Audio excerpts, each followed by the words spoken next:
Avant la fin de l'année, les villes doivent se regrouper en intercommunalité. Un dossier parfois simple, parfois épineux, c'est le cas au Clé-sous-Bois. La préfecture a arrêté son schéma et a intégré la ville dans une intercommunalité à 3 communes avec Plaisir et Villepreux. Ce n'est pas du goût du premier magistrat. La ville des Clés se trouve obligée, je pense que c'est une première en France, contre sa volonté, contre la volonté du conseil municipal, de rentrer dans cette intercommunalité à 3 communes. C'est pour ça que je m'y refuse. C'est un périmètre trop petit, affirme Véronique Côté-Millard.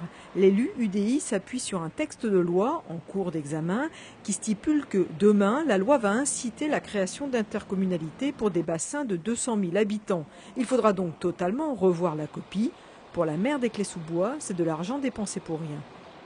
On nous demande d'ici la fin de l'année de créer une structure à 3, avec éventuellement des transferts de personnel, etc.